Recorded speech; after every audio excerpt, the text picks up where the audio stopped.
Is there, hey, Ryan, who's virtual? I can see Karen and Aaron. Is Josh virtual? He is. Okay, all right, thanks. Yep. And then, Jay was up there, but when Karen turned the camera on, she so.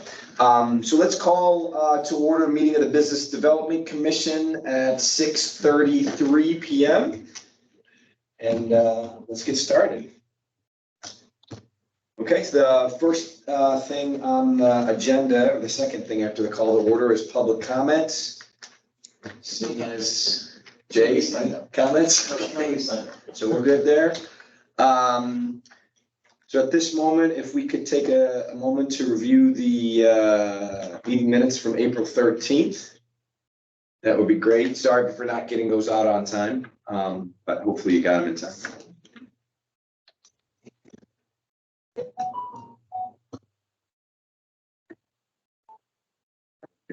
Yeah, the text notice, I don't know what's wrong with it, I really care.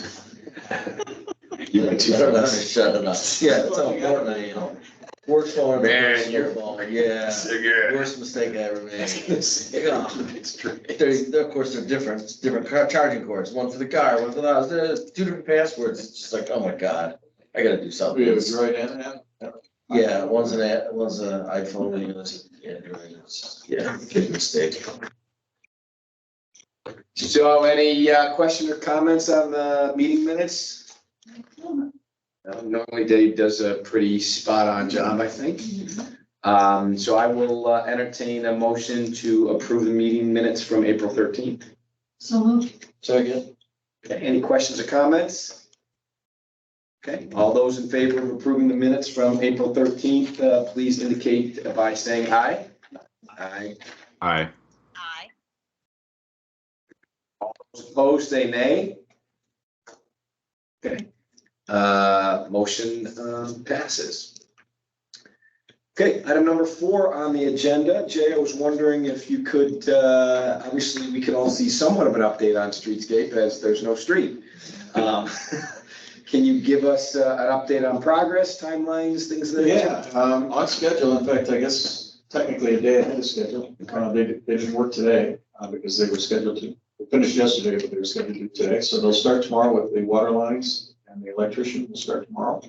And the water, all these sewer, actually you see out all the concrete sewer lines, those should all begin by the end of next week. It could be the following week, but right now, all the water and sewer lines are scheduled to be completed by next Friday. Okay.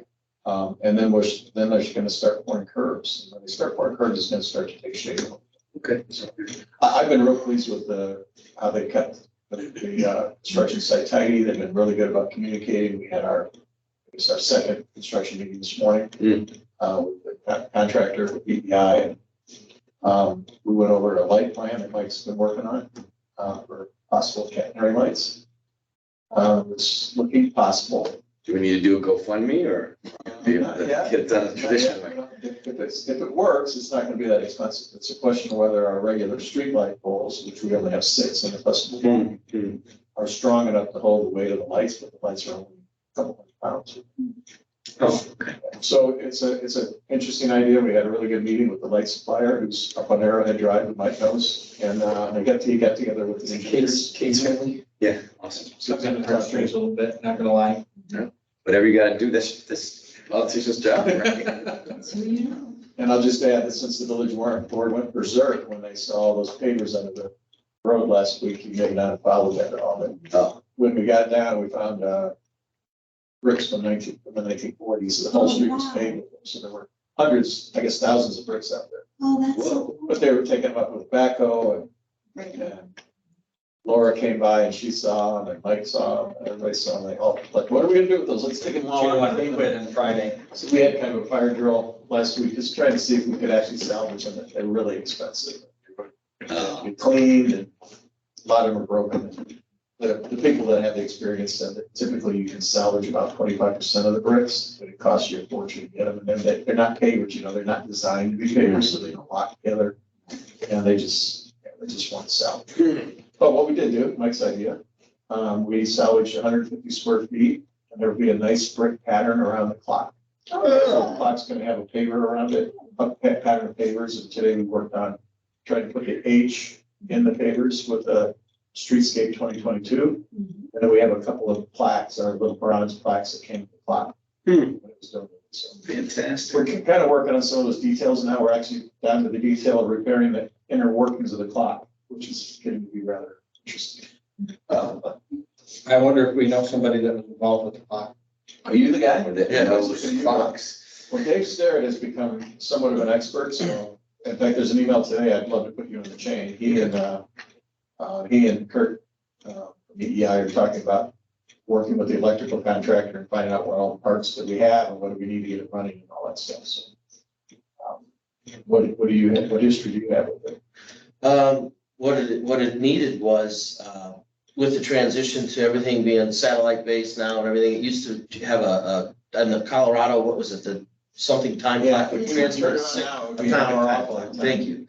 Now with everything else, Jeff Magnuson had approached me at one point about, the need for an update. It was like $1,800 at the time for some sort of a receiver to be installed or swapped out. Every street clock that's been manufactured is in the process of doing it or has already done it. Yeah, Dave seems to know about that, so if he doesn't have it, I'll have him touch base with it. Right now, they just started the conversation today, and obviously those are the details that probably won't really happen until July, but we're already working on that. So he shared with me today, he being Bill, shared with me today the history of how we acquired the clock. And it came from Stanley. Yeah, I did know that, So but I didn't know if you actually understood it being important. So anyway, he's a Mr. Clock guy. now I know. Not that clock. Oh, It's electric. It has 4 movements in it because it has 4 faces, independent. It's illuminated. I know that much about it. I know the stats on it, but I could never work on that. No. oh, we've got 3 people working on it right now. Okay. Good. So anyway, it's going well. That's it, pretty much. Been really communicating with the businesses. Of course, now 72 is getting ready to shut down soon. We put that sign up on 72. The access to State Street, that's the intersection. So it's been a busy PR day. Mike and I went down and chicken dip today and I went to the funeral home again. They're happy, just probably it's not. How long was State Street? Originally, State Street, 75 days, starting on May 23rd. I would. Oh, that's up there. Just at the light, yeah. Warner will be open, obviously, so Warner to Centennial or Prairie View to Williger. So we're gonna start, we'll want to start promoting those. So will anybody be able to get into Chicken Hall? Yeah, actually, that's why we went up there. Mike happened to bump into we walked right up in the cost of the guy from Toronto. Nice guy. Tell him. We walked up there with the full intentions of telling Chicken Dip, the owners of Chicken Dip, what plans that we had in the works to ensure that if they were going to close down both the 72nd Street entrances to their building, that we had worked with the property owners to the east about acquiring access to their driveway and then putting up signage so that they could go behind the psychic and get in and out that way. And then they could actually go through what the office plot park area to go downstate. But literally, saw a guy walking out to his truck. He was pretty well dressed, getting into a Paterno truck. I said, "Hey, are you the guy in charge around here?" And he said, "Yeah, I'm the superintendent." So we got to talking, and right before we had got there, they had talked with them about agreeing that when they shut down the State Street entrance, they're going to ensure that 72 is Before May 23rd. before May 23rd. So, the biggest thing is that we've committed to all the businesses, whether it be downtown, 72, we're going to do everything that we can to ensure that the impact isn't as dramatic as it could be. So we've tried to come up with ways, the staff has tried to come up with ways to ensure that people know that, yes, the businesses are open. We've got mobile messaging boards that we've rented, that we're paying for, that we can email and change names. We can change locations, and we work with property owners on 72. And then, on State Street here, so that we can get the message out. So we're trying to narrate the social media conversation because there's a lot of bad information out there. And so, we're not in charge of the 72 project. That's a state project. It's their routes. But what we're trying to do is, ensure that our businesses have a voice, right? So if there's a concern, we're going to try to get involved there's not a whole lot we could do with the 75-day closure for State Street. However, if they were gonna do things like close off two entrances to either Peterson's or Chickadip, or make it so that you can't get into Snap Fitness or something like that, then we would do our best to say they can't do that. Or if there is a way to publish a route for them to get into these areas, or signage to direct the traffic to get to these areas, that's what we're trying to do. The end result is this is not a great situation, right? Nobody in the world wanted this project to coincide with what's happening downtown. Here we are. And the reward's gonna be worth it. We just have to get it. Who's in charge of the signage on 72 about State Street?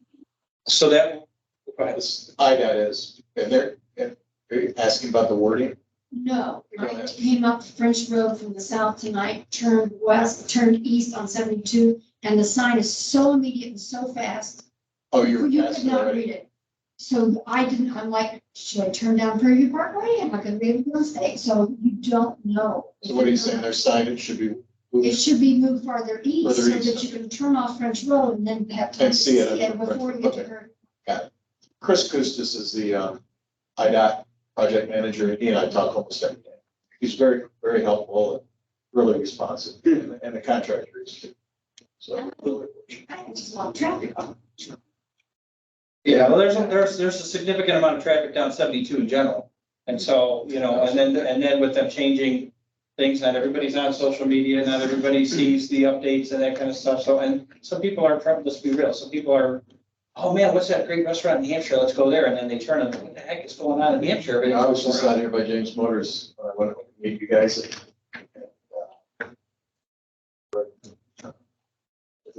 And I saw a couple of my neighbors wandering around at James Motors. I said, "You looking for a car?" And they said, "No, we're trying to find a Copper Barrel."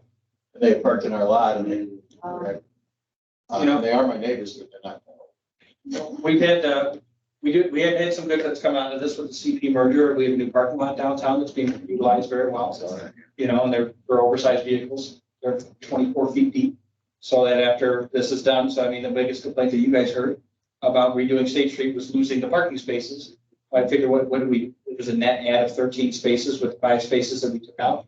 So we've actually, through this process, added spaces and accommodations for oversized vehicles, which is something we've never had. So, I mean, that seemed to address some of the concerns from the downtown business owners about parking as well. So, and we did work with James to limit their parking in the lots. They've always had the ability to use Old Town Road, I think, they had called it the road to nowhere, which is Right. going by Coon Creek. And they've always had the ability to use that, but it's been more convenient for them to park closer. And so we've really impressed upon them that they shouldn't be because it's been impacting their businesses now more so. So we collective, the village, so I should say the staff has done a great job of jumping on these things and addressing them before they're issues. The biggest thing I can impress upon you guys is if you're talking to the businesses, the one thing I always say is, we know, there's no one that knows that it's impacting their businesses more than anybody that's affiliated with us, whether it be you guys or the trustees and the staff. We understand, and we're trying to do everything we can to make this less impactful. But at the end of the day, it is what it is. And if there's an issue or something that comes up, we can't fix it if we don't know about it. So don't assume that we do. Don't assume that we know about it. That's the big thing, I would just say one more thing. Remember that, first of all, that this board started this project, right? Over 2 years ago. Yeah. Right? And you and I met with, way before that, but you in my office on the second week on the job. But the thing I'll remind you is when we met with all the businesses, and there were 17 of them in this room just a month ago, every single one of them said, we know it's going to be a long summer, but this is worth it. It's worth it. Good. So I think businesses really do support it. Now we're in the middle of it, and I haven't had a single complaint really, other than on Facebook, and those people send me comments. Okay. Awesome.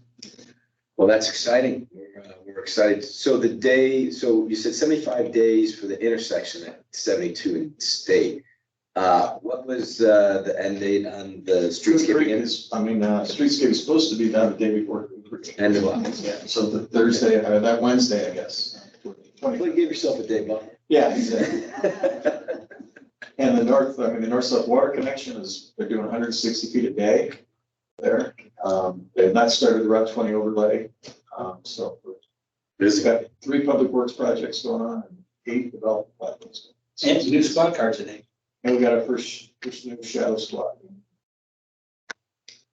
Cool. All right. Thank you, Jay. Thank you, Mike. I appreciate that update. That's fantastic.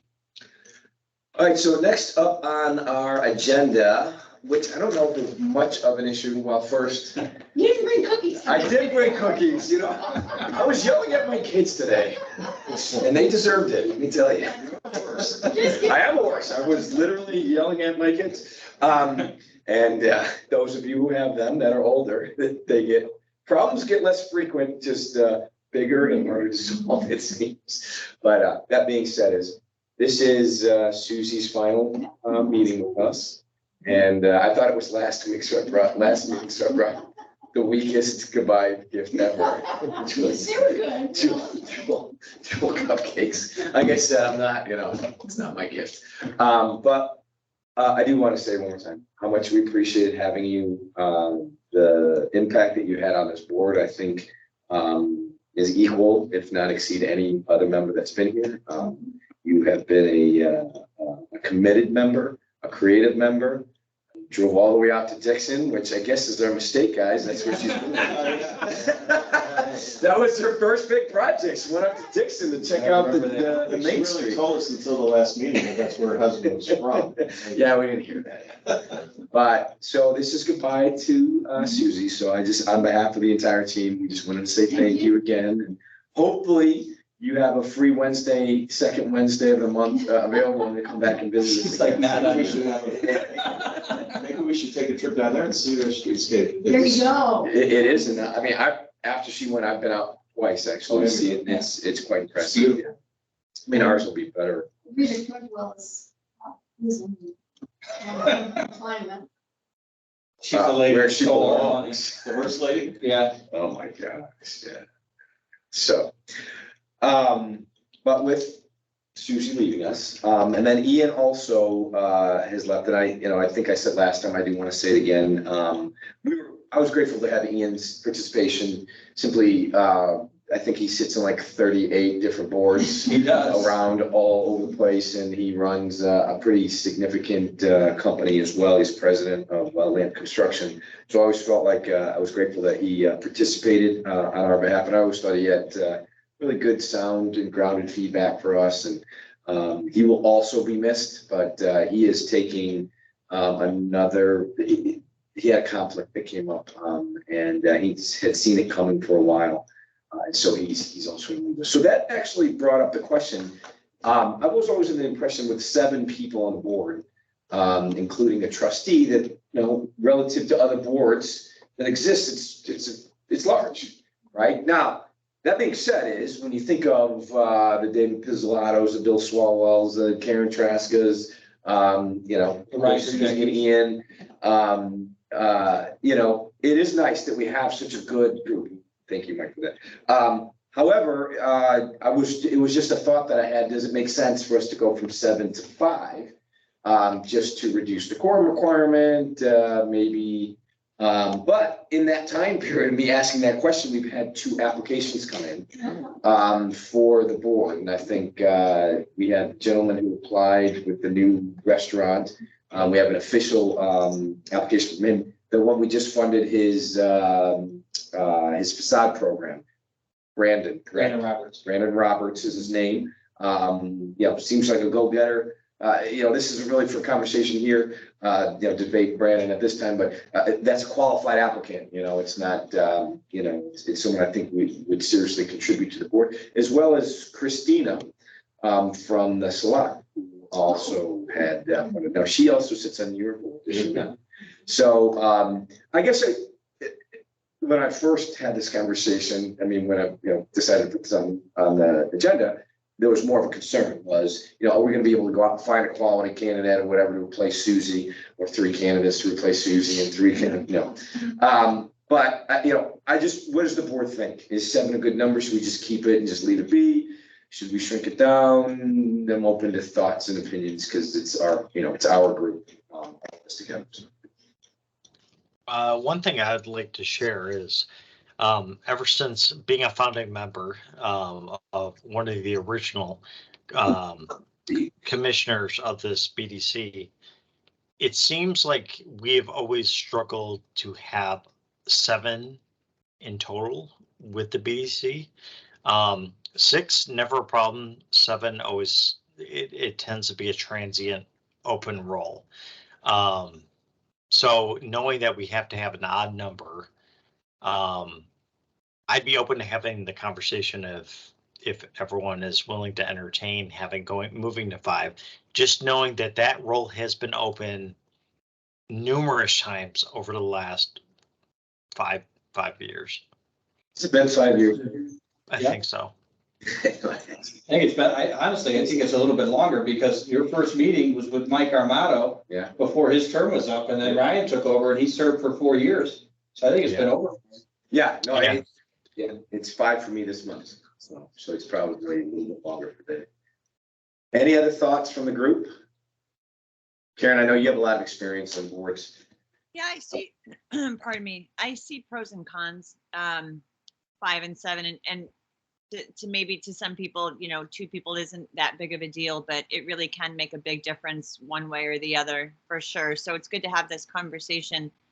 I tend to lean a little bit more towards having 7, simply because, in the event that if someone isn't able to make a meeting, or, you've just got a lower number kind of participating in a monthly meeting. And if someone isn't available one month, then you're down to 4, and, then you have 2 people, you're down to 3. And so I think sometimes having a couple of more qualified candidates, certainly not seat fillers, but if they're qualified candidates, that brings some good perspective to the table. I think that can be very beneficial. I'm certainly not opposed to 5 at all, because I see the benefits of that as well. But I'm just kind of throwing that out there as something to consider as well. So Ryan and I had this conversation last week before, I don't know, they all run together. Yep, they do. My thought process with the ask is that we set the number of board members by ordinance. So in order to change the number of board members or commissioners rather, it has to go before the board, and then we need to change the ordinance. So my thought process was, there's two schools of thoughts that I have in this, and that's why I wanted Ryan to talk about it, and that's why I'm here tonight, is that, we don't have to necessarily change anything if this is something that the BDC would like to try for a period of time. We just don't have to appoint people to fill those seats. Okay, because you have this many people serving, so you need this many people to have a quorum. So I mean, that doesn't change. That doesn't change necessarily with the amount of people that you have. It's just that number would go up if you had another person appointed to that seat. So this is something that the board wanted to try for a period of time to say if it's working, it's not, we could do that. If the board felt really strongly that tonight that you wanted to go 5, I'd bring it before the village board of trustees and we change the ordinance. The other school of thought that I've had since our conversation, I apologize, we haven't had a chance to chat since, is this is the first time, and I don't want anybody to take any offense to this, right? But you guys started the downtown revitalization, right? You guys started the facade program, okay? People are now seeing the fruits of your labor, okay? It's not that people hadn't seen it before, but I mean, you can't, for lack of a terminology, you can't walk anywhere downtown without seeing the work that you've done. So you should take credit for some of that. And the fact that it's happening in the way that it is, people are, well, how did this happen? Well, let me tell you about the BDC. So I think that, while before you guys were doing a lot of work behind the scenes, and I think, and not to underscore the work of the facade program and all of that kind of stuff, but people are seeing what you're doing and it's creating genuine interest. That's how Brandon Roberts and I got involved in that conversation, because he was like, this is he was really intrigued about not necessarily just obtaining the money because it was going to benefit him, but much like Christina, they were very intrigued about the process and how we got here and taking interest. And it's like, Bill Swalwell. I mean, he was involved in the downtowns since 2004 or before, and now all of the work that he's put into this for the last 20 years or so is now coming true. I mean, so I just want you guys to take that into consideration, but I've taken the role as village president to empower the committee chairman or commission president and the committee to kind of guide how they want this to go. So I don't have feelings on this one way or another. I want you guys to decide that. Okay. I would like to say something, even though I'm Sure. leaving. Sorry, Susie, you can't. You're just kidding. I've sat on a couple of boards, Mm. and I have found that the more you have, the more diversity you have, and topics and opinions and ideas are generated. I also think from a community perspective, if I look and think if it's just a tiny little bit, those 5 people are making all decisions for the whole city, I think it just looks better. Sure. If from an outside perspective, I think internally it works better, but definitely not.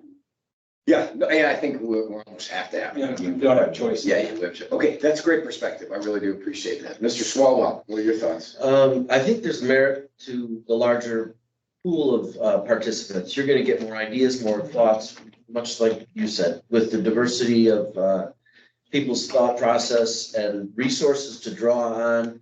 Also from a, I don't wanna say a staffing standpoint, but the loss of a member,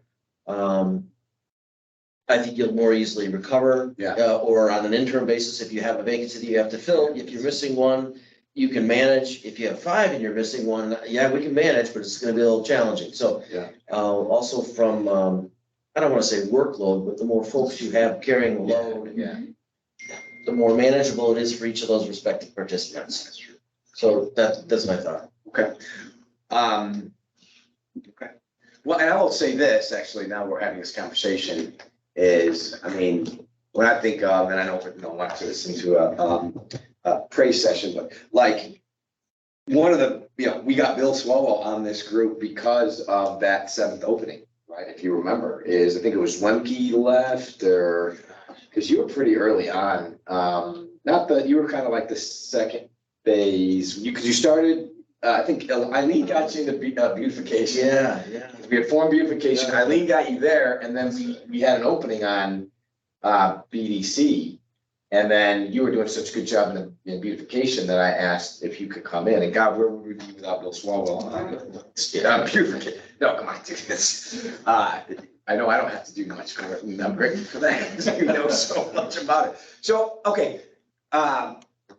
Is anyone opposed? And I think because we've got 2 really strong candidates, now, I think we'll probably still open it up, and see if anybody else is interested in considering, since specifically, if we take Christine from you, you're gonna have to fill that vacancy too. So at least we can have some conversation about it, and let's think about it. Let's try to maintain 7 unless someone's really opposed to the idea. We good? I think you guys made some really good points, and I think we just hold the line. You don't want Christina on. Well, I don't know. That's part of the conversation we should have, right?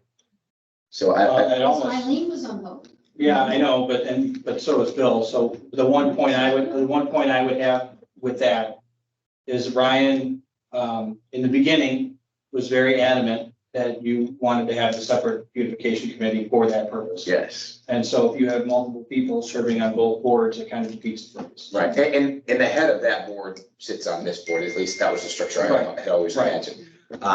So we'll have some conversation about it, let's see, I think. I guess I would say that would be the one, put a line I would draw in the sand is me personally, I don't think that I would be in favor of having 2 people on this board be on that one. I think that's fair, I think it's fair. So, okay, all right, guys, awesome, thank you so much for your opinions, I think you guys made some really good points. Well, clearly I didn't update number 6, because that was the same line from last time. All right, Susie, go ahead and give us your announcement. There's something happening.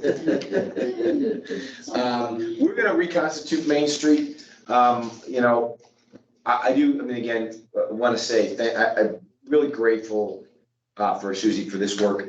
I'm still committed as commissioner, whatever as the person who puts the agenda together, is committed to the vision of Main Street. I think there is a benefit that we can still gain from it. I think at the beginning, and Susie was gracious enough to take that up. And LOI Main Street is back up and running now. Yes. So another opportunity for us to have some local help Yeah. instead of just national. And I think that the vision has long been on this board, and we talked about it at length, and not as much lately, just because we've been working on very specific things, but the vision has been to transform Hampshire into not just a place that is modern, or a place that's good for businesses, or a place where people can shop. Those are all pragmatic ends.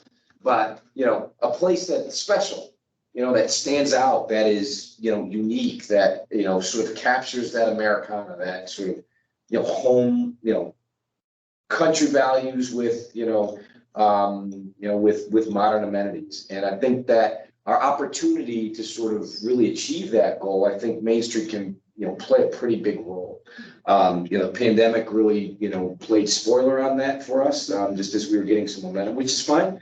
We had other things to do, but, I certainly don't want that mission to lead with Susie. I think that at some point down the road, we reconstitute, maybe, form like, we had talked about bringing other stakeholders in, folding Jeannie Mayer in, maybe Laura Shaw from, something where we could sort of bring more people in so we can build a broader vision of what we're doing. So Can I just, Dave, are you still getting the emails from Main Street? So there's your contract. Yep, I am. And Yeah, the one thing, Susie, with you leaving, which I'm very sad I wasn't able to be there in person, is that, yeah, I'm just not feeling well, and in the event I have something, I didn't want to pass along. Shake this. I'm sure you all appreciate that. But the one thing is, so there is a daily newsletter that comes out, and it really is interesting to see what topics other towns are facing throughout the country and conversations that are being had. I do think that there probably is an opportunity to play back the top 3 topics that are being had around the country that might relate to some of the things that are happening within Hampshire. If nothing else, just visibility to things that might pop up down the road. It's pretty interesting. I mean, there are a lot of really good conversations. And then the benefit of that is that following a meeting, if we find that there's, more insight that needs to be gained, we can follow up with those individuals directly and kind of plug in, tap into that. So something to think about, Ryan, as we move forward. Yeah, you actually just triggered an idea in my head. It maybe even one of these new members, perhaps, they could actually give us, like how Bill gives us a beautification report every month, maybe just, challenges and solutions from other Main Street members across the country, through those articles. Maybe share that with us. It's sort of an idea, sort of generating trigger session. But we'll play with that because those emails are very good. I do get them every day. I don't read them every day, but I do read them relatively frequently. And I think having some insight, that's a really, really, really good idea. So, yeah, I think we continue with that mission. Just with Susie, leaving us, we'll have to find someone else to pick up that role. But I do think it's something that we should keep in our mission. Okay. Speaking of, Mr.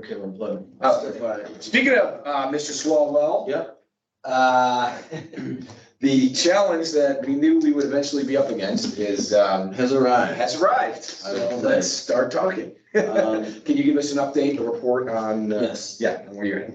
In follow-up to some discussions in the past with 3 property owners, I made some calls tail end of last week and beginning of this week to get an update on each of the projects. The 3 that had been under discussion at some point, Block Supermarket is doing some awning work. Rose Garden Restaurant, the owner of the building, was planning on doing a facelift. And then I recently heard back from the co-owners of the Cave, I always say restaurant bar. They're interested in doing some work on that building as well. I met with Gina Ruth last Wednesday, and she explained that they're in the process of getting bids. They haven't filed an application yet, but they are interested in moving forward, and they're toying with the idea of doing it piecemeal because everything they want to do is too much at once from a cost standpoint and from a management standpoint. So they may split it up into smaller pieces or they may do it all at once. They're not really sure yet, but they're working on that. I expect an application with them. She told me that they would be filing an application within the next 10 to 14 days. And that was early this week when I called her back. Back to the Rose Garden, or the owner of the Rose Garden. I met with David Amadani and Jay Hedges and Mike Reed today. And I reviewed the project with him. He had submitted an application complete along with a proposal, but the elements of the project didn't match the proposal. So I went to meet with the contractor early this morning and explained to him, we need to identify these discrepancies and either rule them out or include them in your bid, and he understood. So he's gonna contact the owner and revise his proposal. At the same time, after having met with Dan today, Ramadani, the owner of the building, he mentioned that he's gonna get a second bid because he's been introduced to a restoration company that specializes in masonry and older historic building renovation and restoration. They're gonna invite him to come up and look at the building and give him his professional opinion as well as a bid or a proposal for the work. Much more, I think, along the lines of the intent of the beautification program. It's more of a restoration company, and the work that he's proposing is working with what's there, which is tricky. There's 3 different types of brick. There's cinder block. There's an old yellow masonry. There's a red masonry. So the masonry is kind of a mess. Even though it's been, stucco has been applied to most of it, they may re-stucco the building, which I think is fine, versus putting a vinyl siding over it, like we did on the side of the village hall, which presents a different approach. So anyway, that being said, I explained to him that we're in the process of calling a meeting for the beautification. And we, in my opinion, have a little bit of a leeway here because the next BDC meeting will be the second Wednesday of June. Yes, and we've got like 3 weeks. So I said to the owner, if you're gonna get a proposal, get it in the next couple of weeks. So he may modify or amend his original application. I told him to be sure to file it with Linda, whatever he does, well, I want to resubmit. So he's either correcting it and resubmitting it or submitting a second contractor that he's gonna go with. The one contractor's bid that he had and the one that he submitted, that contractor made it clear he doesn't do any stucco work. He can't work with what's there. He's got to cover it. So this other contractor does do stucco. So that's the update on the Rose Garden. I have the application. I don't know if it was forwarded to all the members of the BDC or not. Did we send it out to everybody? Which one? The one for the Rose Garden. No, I just sent it to you. Okay, I would say hold off on it at this point because what they're gonna get is false or not false, but We sent it incorrect. to you and then you sent it to the beautification and then you guys sent it to the BDC, so welcome. Okay, in my opinion, the scope of the project and the work that he would like to do is fantastic. That building does need a fair amount of work outside, and with some of the feedback I got from members of the BDC and the beautification committee, I passed along those constructive suggestions to him, and he was very receptive. Very much open to it. One of them was a discussion about the parapet wall on the south building. It's been removed and it's about 2 feet shorter than the other half of the building. It looks kind of wonky. He was very open to that. And it was Jeannie Meyer who suggested a garbage enclosure for the dumpsters. When you pull out a Block's parking lot, you're looking at 2 dumpsters and a grease trap. So he was also receptive to that. So I'm waiting for a revision on his application, and as soon as I get it before the beautification, the meetings might be back to back in the same week. The beautification usually meets on Monday, the BDC meets on Wednesday, and I think the same week the village board might be meeting on Thursday. So this might be one of the quickest processes yet. The third and final is Blocks. Back to Sam is who I spoke to, not Jay. He indicated he has the bid that he was waiting on. He just had some logistical things he had to work out. He's going to be filing an application as well. He seemed to think within the next 2 days, and this is when I spoke to him on Monday. So that's kind of where we're at. It appears we've definitely got 1 application to call a meeting for. We may have 2 and we may have 3. I have a question.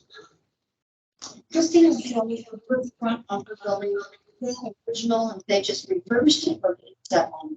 It's all new. And it's on.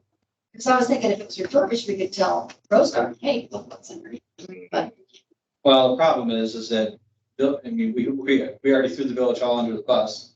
If it was in any shape like the village hall before they put the stucco on, there's no bringing it back. Yep. You know, I mean, because honestly, it's what it was. I mean, we would have loved to preserve the brick at the side of the building, but there was no way. No. It was too far gone. So I don't know what condition was behind it. And maybe they stuccoed it for a reason. right. And now that you mention it, one of the things that the restoration company wanted to look at further was the condition of the existing masonry before they said, we have to come out and see it. So, Is this somebody from Peoria? Because he lives down in Washington. the phone number was area code 309. So I'm assuming, and he said that the same firm did work on his other restaurant. He's in Washington. Okay. Thank you, Bill. Hey, Bill, I got two questions. The first one is the cave. Is that masonry work? Part of the project is tuck pointing. Okay. Yep. I'm just for minutes. I'm just want to make sure I have it. A number of other items as well, but the primary one would be the masonry. The roofing on it is in pretty rough shape. They were applying for a new roof. And lastly, downspouts and gutters. The building has no drainage on it, which has led to the sidewalk being compromised. It's settled, and it's definitely an issue that they want to address. That was the bulk of the project. New awnings as well. Yeah. New windows as well. In terms of Rose Garden, the one thing, so if I understand correctly, there is the current application is for some restoration work. It doesn't seem to be extensive. The second one, possibly a second bid, could be more extensive. By looking at both proposals and what they just kind of what you envision right now, if they were to come forward, and I know it's taking a leap of faith and speaking on behalf of the beautification committee, but if they were to come forward with the first proposal, would you be willing to feel like that deserves less reimbursement than the second proposal? Absolutely. Okay. The reason why I say that is not knowing the figures, not knowing what the work is, not knowing how everyone would vote for it, it could almost be equal dollar amounts depending on the reimbursement costs. Right? I would agree. Or in the ballpark of one another. Yes. Okay. I think that's probably important to if you haven't already conveyed to them. It's probably something good to mention. Just that historically, the commission does. Every commission has an opportunity to weigh in on the reimbursement amount. So in your mind, David, his money might be the same. Is that what you're saying? I'm saying, yeah, if he was able to get more work done that was in the vision of what our commissions have voted for in the past, the reimbursement dollar amount could be recommended to be higher, thus resulting in the outlay of expenses being similar between both bids. Yep. Even though the second bid might be more expensive. I may give him a call in the meantime and pass that along, that potentially that could happen, and make him aware of that while he's going into it. And that might prompt him to further, much quicker, hopefully, and follow through with this other contractor. Yeah, and obviously nothing's promised. I don't know if any other commissioner wants to weigh in against that, but I'm thinking if there could be a recommendation, for example, on the first bid of, I'm just saying 25% reimbursement, but then you get a second bid and it's just so much more in line with what we've seen downtown, and it's recommendation of 75%, the end result might be very similar in terms of outlay of expense. Understood, and I agree. I'll pass that along. Okay. Dave. Bill, do you want to share what Dan said about prospects? I listened. Let's see. I'll be happy to share if you don't remember. Yeah. He said he had a couple of gentlemen from Oswego who run a Mexican restaurant who were very interested. In fact, he sounded like they were ready to sign a deal and they were ready to invest cash up front. He was going to give them 3 months rent and then they were going to invest some money in the build out. He talked about them wanting to put down ceramic tile and floor and some interior remodeling. So that sounded pretty promising. He thought he might have it. And then he has a woman who, a Greek woman he mentioned who also is in the restaurant business. I think she's a manager. And so he likes these other 2 guys because they've actually ran their own restaurants before. He also seems pretty forward about the fact that he wants to ensure that anybody that operates there serves 3 meals a day. Yeah. And he said, gone so far as to say in the course of the conversation that he wants to even write that into a lease agreement. That they, and I don't know if that's just lip service or not. I don't even know if you can put that into a lease agreement, but he said that he was trying to go as far as to ensure that there would be breakfast, lunch, and dinner served at the establishment. That's good. Okay, thank you, Bill, on that report. All right, so let's go to item B. And I want to take a moment to make a commentary that I hope gets passed to the village board. I was disappointed to see that we were overruled on our board. Now, of course, the village board has every right to do it. They are the ones who have the real power. We get that.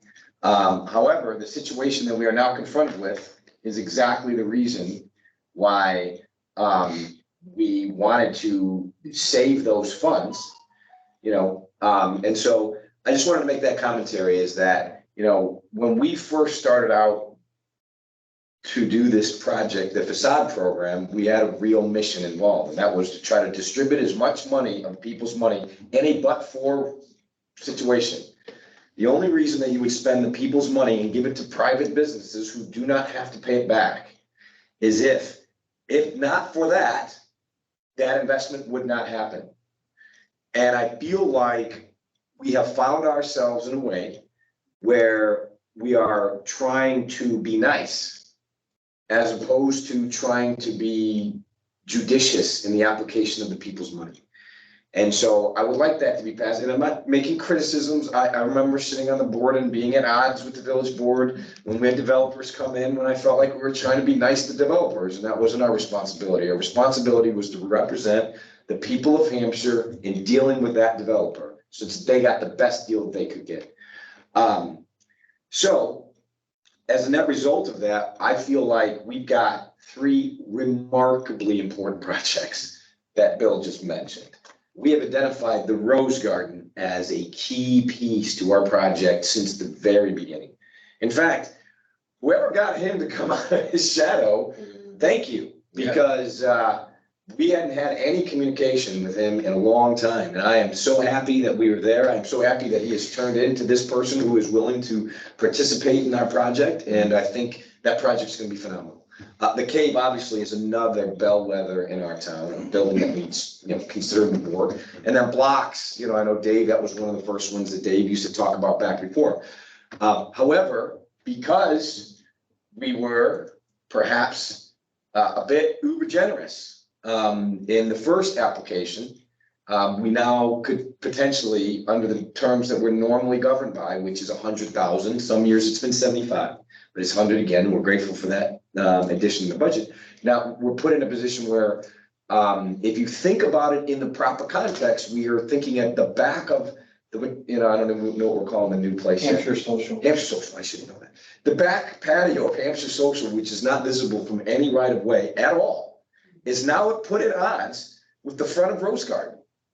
And when you look at it when you look at it just in a myopic view of just Hampshire Social, then it says, okay, well, this is a guy who's really trying to do something good for our community. We want to be on board. We want to support it. And that's all great. But our job is to see that project in context of other opportunities and realize that the fund balance that we have is a finite amount, that we only have so much. So that's my, not my criticism, but I did want to give a little bit of commentary. I hope that makes its way to the board. I would be happy to go to a village meeting and express that. And again, not trying to be critical, but just saying is, I feel as though we may have taken our eye off the ball a little bit in that scenario. So I agree wholeheartedly. You and I had this Let me conversation. talk about it. And I don't want to put Bill on the spot, but I have a habit of doing that anyway, so don't take it the wrong way. Okay. So, but I think that the BDC has overruled the beautification committee as well. Yeah. And I think that, and I don't disagree, okay, because we do only have so much money, right? So I think that maybe we need to sit down, the 3 of us, and kind of discuss this movie to either, I'm not telling you how to run your committee, I'm not, but we're running, what basically what happened in this last instance is beautification said, let's fund it at 100%, right, or 75%. BDC said, no, let's scale it back. And then what you're taking as being overruled, which is true, is actually just siding with beautification. And again, And so, let me just be clear. It is not an ego thing No, about no, no. us being overruled. I It's am- about the yeah, application I of am- funds. for I money, is what we're 100% agree. Right. But what I'm getting at is, I think that what we've learned through this, that all three of us, is that I think that the village board needs to get on the same side, right? We need to understand where, what we need to understand the reasons why, right? We need to take the full money into account, right? But I also think that this back of the building conversation has come up twice now in two applications. Yes. Okay, so we've changed the program before. I think that we need to take a hard look at the program as well, because this has come up twice. And so, and again, we're learning, right? Like we wrote the program and what was it, after the first application, we changed it because there was whether the first or second application, we changed it pretty quick. I forget what it was about. But in the very, language very, hasn't very beginning. changed from its inception. Say again? The language of the facade program. I No, don't but we believe added, has changed. we added something or changed it in the very, very beginning. I can't remember. It was even before Jay was here. It has a level. Josh went through it with you Yeah. about 2 years ago and updated it, so. Yeah, I think what he did is he cleaned up the language, but the root of We it. wrote some rules so that we got all the paperwork and got the documentation. I am 1,000% not disagreeing with you. Yeah, Because where we are right now is that we've got these projects that are come, and where the village board now is going to have to make a decision. Do we fund this project out of money that was not budgeted? Or do we push it to next year? Yeah. And now in this position, oh, Mr. Kelly, is that you trying to say something? Yeah, I was just going to say, I think this is, while I understand the example of the village board voting one way versus what the BDC recommended, this, I think, goes back to a conversation we were having in the last BDC, that when we look at the beautification, or not beautification, but the facade program, there may be a need to say that there's an application deadline for consideration in the coming fiscal year, so that all projects are considered at the same time. Because let's say Rose Garden and Blocks comes in, that's not to say that you're not going to have another application come in October or in November or even later in the year. And by then all the funds can be spent. And even if they were evenly distributed, because we didn't know all projects, or people didn't know that they had to that it was kind of a first come, first serve, we end up in a situation where some, because they may not have been aware, they were a lot later applicant, there may not be the funds. And so I really think as we look to FY24, right, that would be the next fiscal year, I think, we start to, as a committee, discuss, or maybe the beautification committee discusses, should there be an application deadline for the next fiscal year for consideration of this, so that we do have a holistic view of all potential asks, or all asks that exist, so that they can be weighed to ensure, how do we ensure the money makes the greatest impact across the board? Yeah, no, I agree with that, and I think that was, Dave, do you remember, Susie, that was a conversation we had at one point. I think, that's even, that's item B, on, of the agenda. No, I think we can move to that. The challenge that we have to that, right, is the Christina Michelle problem, in a way, right? And Hampshire Social. What was the Christina? You've got individual business owners who have capital that they have to acquire. They buy the building. There's a timeline that they're up against in order to try to open. That's the only thing I wanted to comment. Yeah. Yeah. You guys. Because you end up shooting yourself in the foot. You have the potential to shoot yourself in the foot that says, hey, I'd like to give you this money, but you're past the application window, or it's coming in a month or two or whatever, so just hang on. Yeah. And we have that frustration with DCEO because all their grants are competitive grants due at the same time, and you have a big project comes a month later, 2 months later, you have to wait 10 months, or you don't even know when it's coming. Right. If you do that, I would at least like to have some language that says we can make an exception Sure. for the right opportunity. I also like to just add one thing to your conversation. And Mike just alluded to more money. None of us have talked about that yet, but I cannot think of another program that comes back to us as an investment like this one does. Mm-hmm. Not only has it had a huge impact since I've been here. I still remember that rainy Saturday morning that was homecoming break got canceled when I came here for job interview, first job interview. And I couldn't think of a more bleak looking downtown and knowing that I was coming to a homecoming parade and said I got a rainy, no parade canceled day. And now I look. Yeah, but look what you came out with it, John. Yeah, I know. And I'm still shocked. But no, and now I drive with a lot of pride because every one of these fronts, every one of these storefronts is, what are there, 10 or 11 on this? Since I've been there. 13 is the number that I'm. Yeah, maybe 13. And the other issue, and I know we've talked about TIF in here before, but Josh and I and Lori become quite TIF experts in the last 6 months since we've got everything caught up. And that, you know, the TIF, every dollar that we invest comes, 100% of the property taxes come back to the village through the TIF. So we get that 85% that normally goes to the school district that comes to the village in the TIF. So, and the village is in debt $300,000 to TIF right now. Right. So, and by the way, we met with the township assessor and she now fully understands, I think, first of all, people got the, and I think we should add this to the TIF, to the SAP program, that they will not appeal their property taxes. That's agreement that they had to sign, that the 2 grants, they got the TIF grants. They both signed agreements in their contract that they would not appeal their taxes. And one of them has appealed and successfully appealed it now 4 times because the township assessor wasn't notified. Now she's notified. Mm-hmm. And I think we can do the same thing for the TIP program, and I think we should consider that. For the facade program. Facade, yes. Yeah. No, I think. Because some of the, for example, one particular property that got a very large facade grant and a very large TIP grant is right now at the level it was in 08. Not in 15 when it got the grant, but in 08. Oh, wow. So it's not even back to where it was in 15. So, but these investments will come to us over time. And now that property values are rising, commercial properties are also going up with these new assessments and with the, anyway, I think there is potential for us to find more funds this particular year. Yeah. I don't want to share any numbers tonight because I had a number in my head. I just texted Josh and he has a different number in his head. But if you recall, the North-South Florida connection did come in under budget, the quote. And so we had a couple $100,000 of ARPA funds left. We did plug some holes with some of that in the budget, but I think there's still some money available. Yeah. What I was thinking that you might come to is, I personally would recommend that the Beautification Committee and the BDC, Yes. as Bill said, I think at the last meeting, act on what's in front of you. And it's not your responsibility to worry about the grant, the funding. That's the village board's responsibility. Village board is the one that overruled you last year to the tune of about $7,000 or $9,000. It wasn't a huge number. But that amount. 9%. Yeah. And so the village board should have to deal with the fact that you might recommend $120,000 worth of grants and let them figure it out. Right.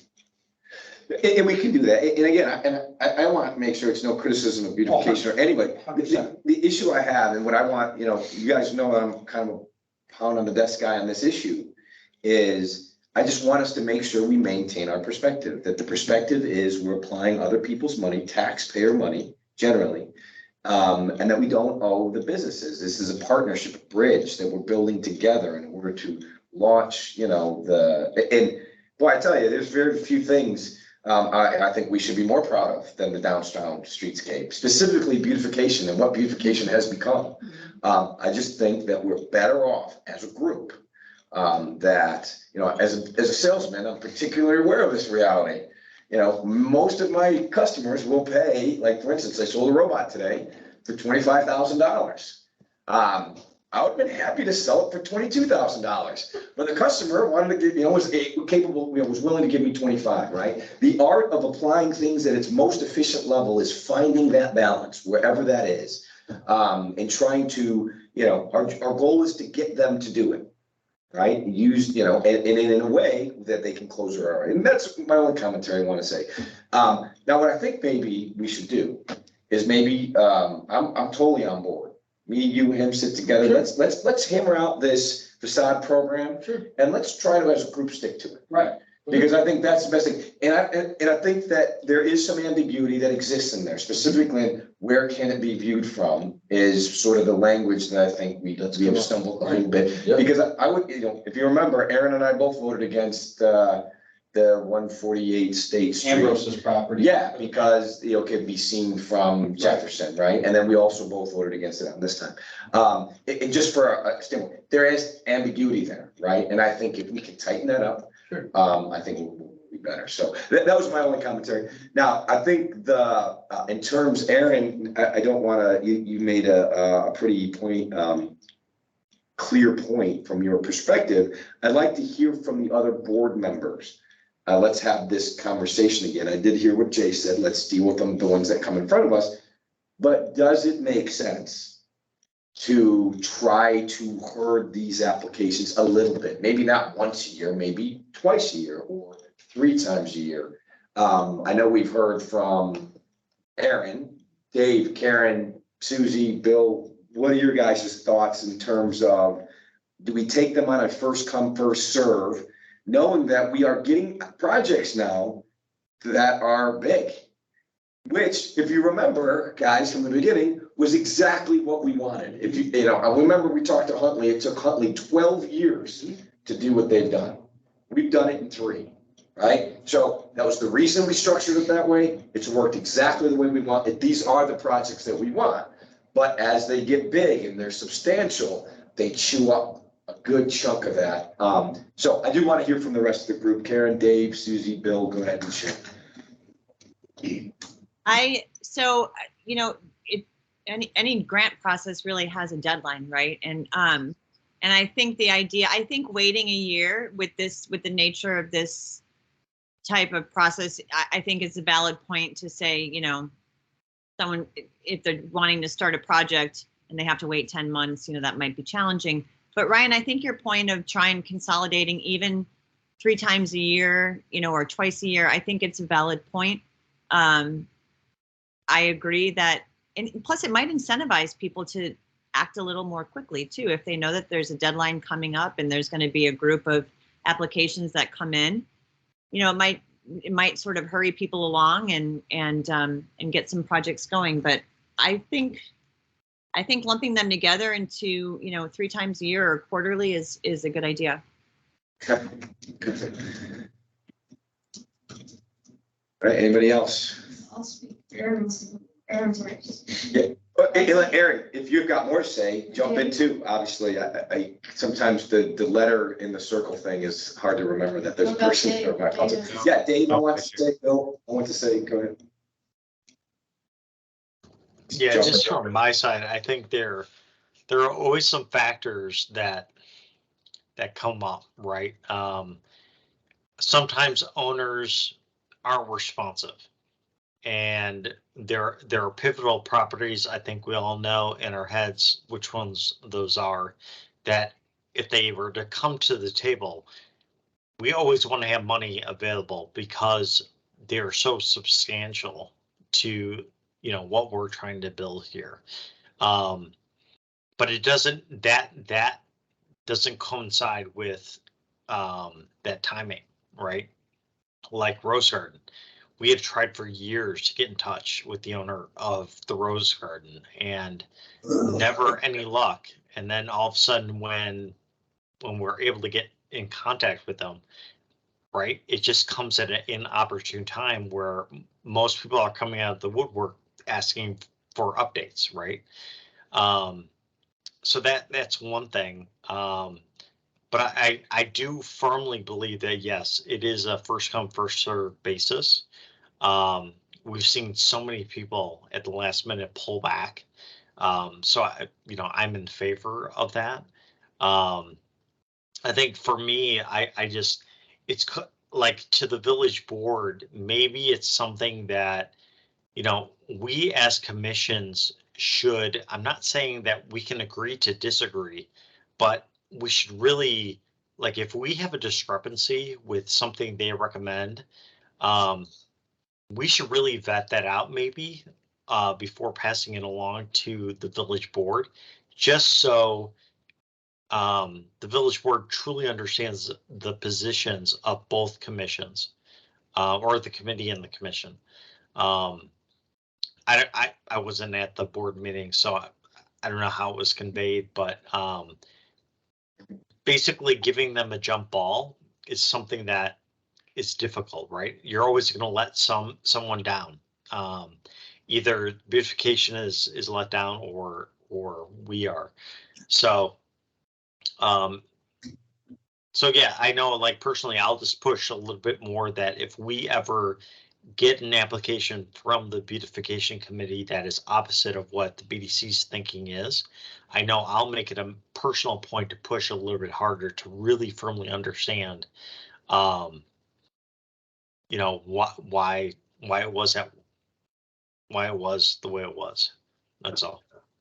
One just idea I had. So with Brian Rock chairing the Planning and Zoning Commission, he tends, when they're making a recommendation to the village board, he makes sure that he's present at the board meeting. Yeah. And because and then he goes through in detail the thought process of the individual commissioners and why they voted the way that they did, and it really provides valuable insight to the village board. And again, I'm not telling you that you have to be present at these meetings, because I know your nights are packed, but you know, and I know Aaron also is a representative. And that was kind of where traditionally it's been, I served as that role as the trustee. Sure. As I would present that, and what I didn't want to do is show up and, you know, with, you know, Aaron being there. But I mean, it is, I think to the point, I could even write a, you know, more of a substantial report as well. Perhaps that would help aid in presenting. You know, Ryan, I think sitting over here during the board meeting, I can see the dynamics when the applicant walked in the room. There were 4 trustees that went over, said hello to him. None of them involved with the BDC or beautification committee. He's made the rounds around town. He's promoted himself. To his credit. To his credit, exactly. Well done. That vote was done before Aaron ever made his presentation. Yeah. I mean, they had already decided. In fact, verbally, one of them me, I heard so. Yeah, I wouldn't take that at all personally, or the BDC. Oh, no. Just about improving things going forward, right? And that's the whole idea. I have some thoughts. So If I were going to start this, and I thought, you know, opening a business and thought this through. If I knew that I was going to start a business, let's say in October, and I missed the deadline and had to wait another 10 months, it would probably change the decisions I was making, whether or not to purchase or rent, or what I was going to invest in. So I'm all for first come, first serve, as it is, and not, Okay. I know making a specific date and deadline makes it easier for us, but I don't think that's best for the businesses. So I'm just speaking from a business perspective. Okay. I think clearing up the language so that there's no discrepancy, because we started out facade and then we argued with ourselves, do we do the back of buildings? And I think it's 3, not 2. We did the one across the street. It is We 3. did- She's right. Yeah, there's 3 of them. They had one off of Washington, right? Right. Forgot about that. Right. Yeah. So we've allowed ourselves into that gray area. We have no one to blame but ourselves. So I think going forward. I was really surprised when they went to patios. I agree. It's a stretch from the side. Okay. It really is. It'll be nice. It'll be great. Oh, it's gonna be Great for fantastic. business. It'll be just like Copper Barrel was excellent for downtown. But But it's not lost on the Copper Barrel that they paid for their own patio. pay for their own money. It's not lost on the Copper Barrel that they paid for their own patio. Exactly, exactly. So if you clean up your language and get the 2 committees on the same page, I think that will improve the process going forward. Yeah, and I'll take the responsibility for that too, because part of, I think I always pushed for, I wanted to leave it open. And I think we benefited from leaving it open, because we had talked about having design requirements, very specific things that people had to follow. And we kind of argued, like, trust the building owner, right? And we'd have the opportunity, 3 boards it's got to get through. If someone comes with a pink flamingo on the front of their building, right, we have 3 chances to say no. Now, we might not say no, but so I think that was the right move. No, I had everything pink. No, just. Just flamingos for me. Okay. However, I think by tightening up the language and, you know, sort of talking amongst ourselves and then bringing it back to the board, I think we can clean up some of them. And we are gonna have disagreements, and that's good. Diversity of opinion is exactly what we want. That's not a bad thing. But maybe we can be a little bit clearer so that the business owners themselves will know. And I'm appreciative of Jay saying that it is the village board's responsibility if they are 100%. concerned of making this community better and downtown better, then they can take some of that responsibility. Yep. And not all on our shoulders. Yeah. Trustee Kelly had something to add to the conversation. Oh, I was just gonna, it's not specific to what was just being discussed, but back to Ryan, what you were talking about. I think the difference from you representing BDC when you were on the village board and if I were to do it in this conversation, right, how you want to be able to address the board and come have a conversation with them. I think the difference is you were also the chairman at the time. And I think that it does make sense to have you as the chairman of the BDC come have a conversation with the village board and to talk through this because you lead and represent the BDC. So I would have no problem and actually would encourage that you be the person to bring this.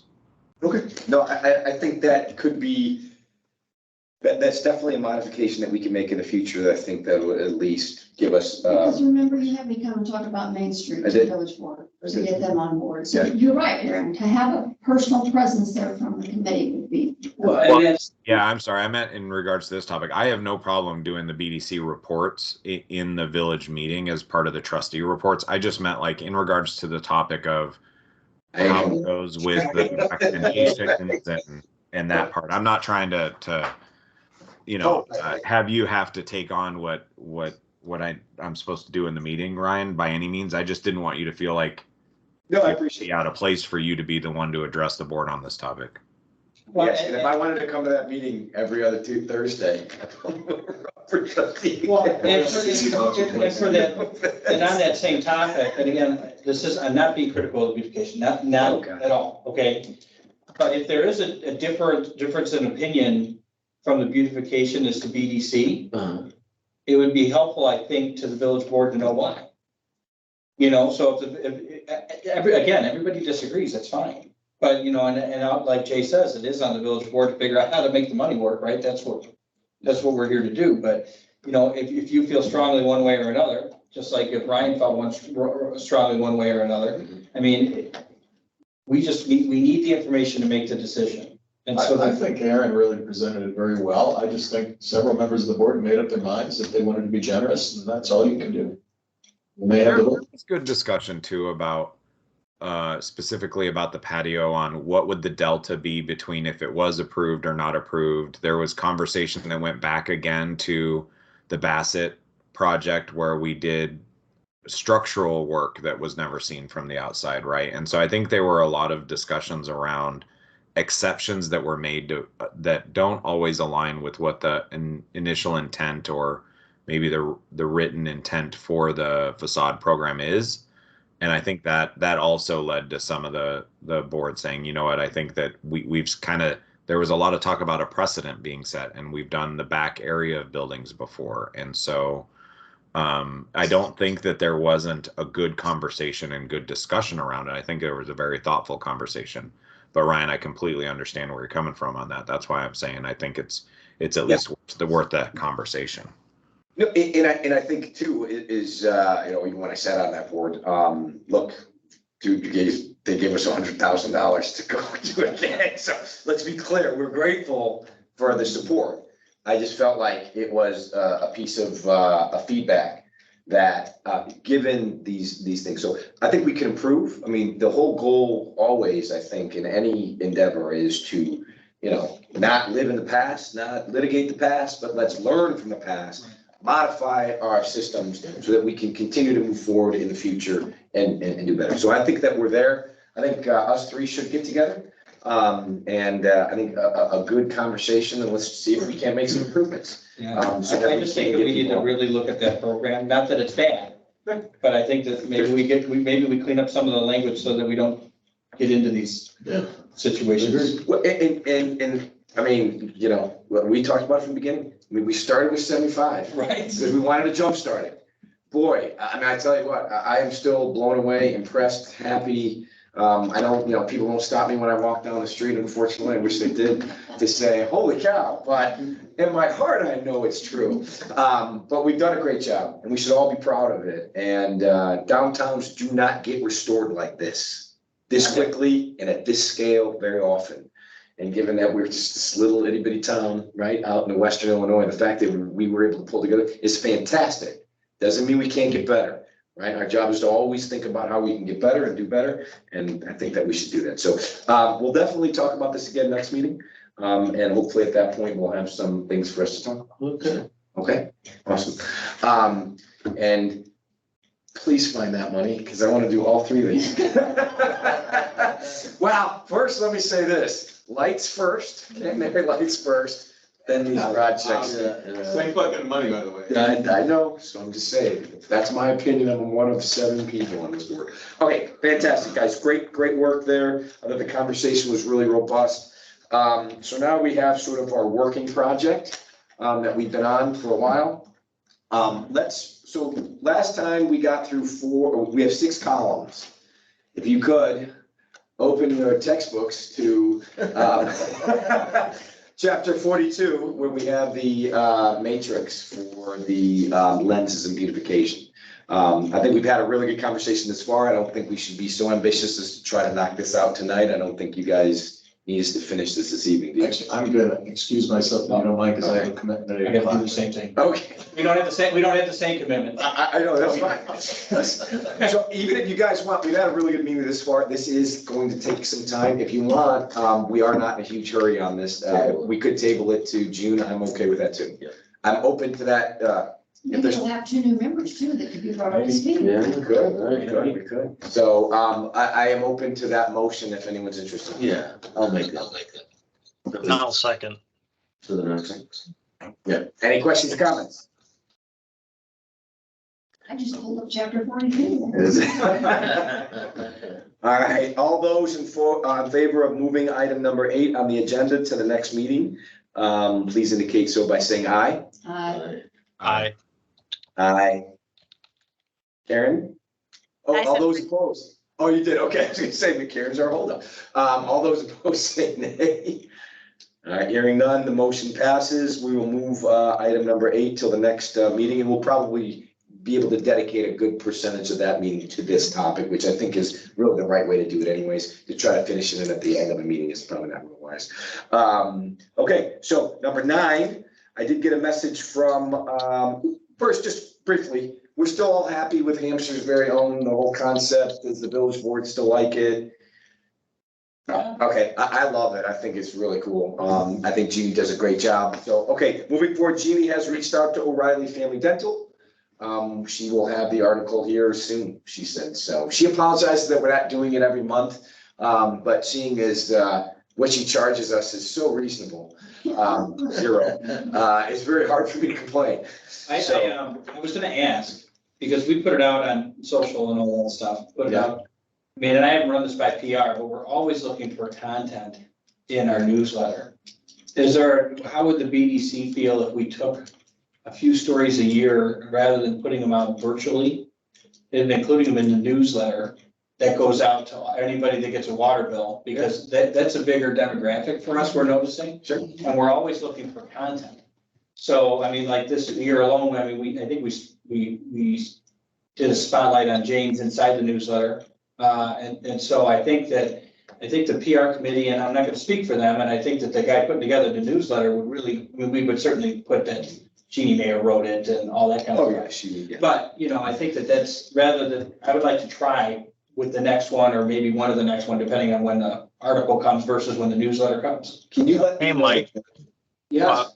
What do you think about, because the newsletter is a quarterly production, right? No, it goes out in every water bill, so it's every 2 So months. it's every 2 months. Okay. Yeah. I was wondering if there could be like a summarize section that we could feature like 2 businesses, and there are more summaries redirecting people to read more, you know. We can certainly try it. The only thing is that it's like all of a sudden we have one business but not another. Well, we get all kinds of critiques anyway. I mean, the first newsletter we put out special featured a business in town, and we got a bunch of emails saying, "Oh, that's great. How much did they pay you to go on your first newsletter?" I mean, you're going to get the naysayers either way, is what I'm saying. So I mean, it's a matter of not everybody's on social media, not everybody sees it, and I think that we get a wider audience if we put it in on paper. I'm a huge fan of that idea. Dave, what do you think? My suggestion was gonna be, can you let us know next time they meet? The PR committee, because I would like to fold them in on this anyways. I think that is one of their functions. This is PR in its essence. And so, Dave, if you'd like to come along on that meeting, certainly you know more about marketing than I do. And this fundamentally is marketing. So, yeah, we'd love to get involved. I think putting it into the water bill is a fantastic idea. It's sort of expanding. I mean, the goal is to let people know. Remember why we started this, guys? Do you remember why? Who can remember why we started this? Because George and Mike were fighting. No, it was a very specific reason. I don't know, maybe that started, Dave, why did we start this? Remember? I think it's because there were certain businesses that people didn't know existed in Hampshire. Oh, worse. We had people who responded to our survey that didn't know we had it downtown. So, Yeah. at all. So the idea was, Yeah. all right, how do we solve that problem? No, we did a survey and we had to. Because they don't Oh, have- Lakewood, yeah, They have no middle school and high school, Yeah. which they have to go through downtown. Well, We used to be here at once. that's right, that's right. So the idea was to try to resolve that by getting information out. So all the different avenues that we can sort of go through that are reasonably priced and don't cost us too much money, we're totally on board. How we do that, I think, is up for debate. You know, we could probably do, to your point, Dave, we could probably, depending on content and space, we could do an abbreviated version and then tell them for more, look at, visit here and that kind of stuff. We talked about QR codes and that kind of stuff, I just want to say something being in sales and marketing, not to take it away from Dave, but people really don't read. And if you say, click here to read more, they're never gonna do it. So if you want the article, put the article in there. Okay. Those that want to read it will read it. I'm sorry, Dave, disagree with you, but I get sick and tired of people saying, where was that? I didn't see that. And I'm gonna say, Yeah, we get that. And then we have people that say that they just look at the water bill for the amounts. Or that their wife pays the bill and they don't read them. right, Yeah. exactly. Well, I will tell you from a sales perspective, there's a certain demo you're never getting to. I was just wondering. I like it. No, let's talk about it. So I think that's the action item. We get together. Mike, if you can, please promise me to let me know. And if I Heather, reach out. And if I don't, Trustee Kelly also sits on the commission. Oh, perfect. I'll put some on him too, Even better. so you can blame both of us. Even better. Whatever. Just let us know. We'll be there. All right. So before Jay's got bolts, he's got 4 minutes, 5 minutes. Anything up, updated. This is like your big moment. Yeah, I would, Second big moment. actually, it's getting to a point now where I just have to start writing them down, but I didn't tonight. The most important thing most timely thing I would say is I got a call yesterday from the broker for Project Yukon. Whenever I see his name pop up, I call him. He said, we're starting all over. It got bigger. They now want 200 acres.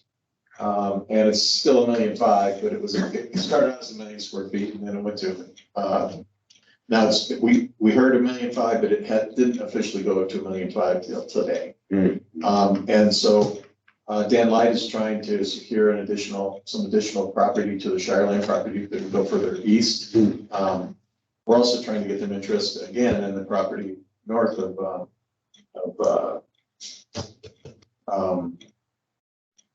Clock Tower, Elderloy, which they didn't, they declined the first time because the northern part of that property actually goes into McHenry County. Yes. And they got freaked out about the idea of being in 2 different counties for some reason. So we're kind of working on that a little bit. I'm also having lunch with Bruce from Lanphier. Bruce Lanphier from Lanphier next Friday. It was supposed to be this week, but his son had COVID, so he couldn't make it. So they're going to be out next week. And they actually have they have over 500 acres and they would be a good location for Project Yukon too. He doesn't know that, so I'm going to say that for next Friday. So the good news is we're still in.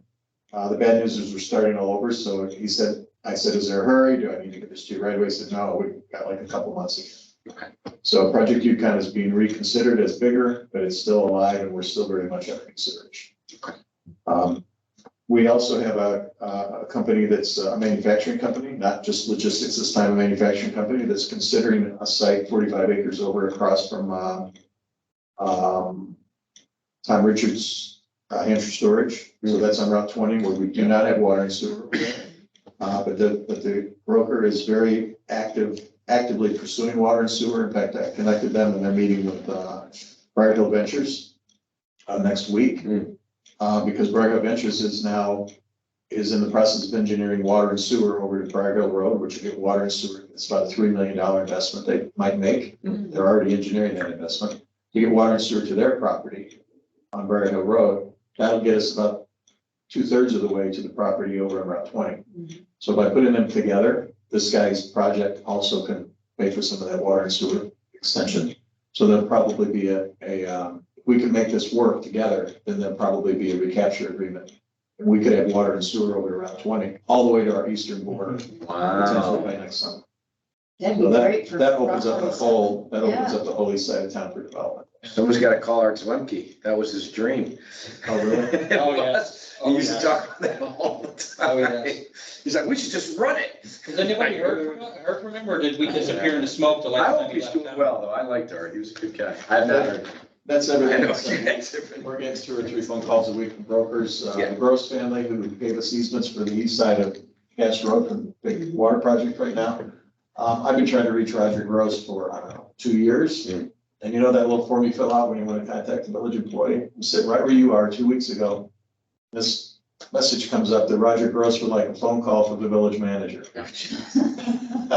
And so I called him immediately, and I think he was in shock, because I think he just hit send on the button, and I called him. So we had a really nice conversation. Now he's been sending me updates. He's watching our project in front of his house, and they are actively now working with one of the builders, or one of the realtors, to sell roughly 80 acres of their property on Route 20. So we're getting a lot of land in play, and that's what's been missing for years. All these families just didn't want to sell land, didn't want to sell. And especially the Gross family, which is kind of complicated. And so they're all starting to, the market's popped and they're. I was gonna say, it turns out they're pretty smart. Yeah, Right. they waited long enough. Well, I mean, you gotta wait for the metropolis, right? Once that hits, all those values, I mean, you get above market. So that's my update. Okay, thank you. All right, does anyone else have anything else to throw in at this point? Thank you all, seriously. Okay. Take a look outside, all you. Thank you, Mike. I mean, We appreciate your it's- support. It's serious. No, I mean, I know that we've come a long way with this. I mean, we had a lot of tire kickers in the side program in the very beginning, and now I like the problem that we have. We're gonna have too many projects and not enough cash. yeah, exactly. I mean, that was way better than, oh, we got money left over and we'll roll the next year. Right. No, I mean, and we appreciate the board's support. I don't want that to get lost in the commentary that I had. I thought it was Definitely. important to say that, because I had come with that intent, but no, we do appreciate the board support. We obviously appreciate the administration's support. And let's keep going doing awesome things. So is there a song we can sing to Susie? I don't know, sir. I was gonna say happy birthday. That's not right. So. Trails until we meet again. Yes. Enjoy your second Wednesday. That was Roy Rocket. You have to remember that. Susie remembers Roy That was a Rocket. bit before me, but one last time, Susie. And Ian, if you happen to be listening to this at some point in the future, thank you one more time from all of us. You were incredible. Thanks for letting me be on the committee. Yes, you were a strong candidate, Not many people in their interview told me their names had been in, or someone had told me your name had been in Times Square at one point for, you're an impressive human being. We're grateful that we had you for as long as we did. And picture, not just my. Oh, is it? And modest too. And well, he's a salesman. We can't, we don't have the luxury for that, so thank you again. All right, and at this point, I will entertain a motion to adjourn. I'll make that. I'll second. Make sure Susie gets that in the minutes. Done. And I expect, All those in favor, any questions or comments? All those in favor of adjourning, please indicate by saying aye. Aye. All those opposed, you're crazy, say nay. The ayes have it. Meeting adjourned. Thank you.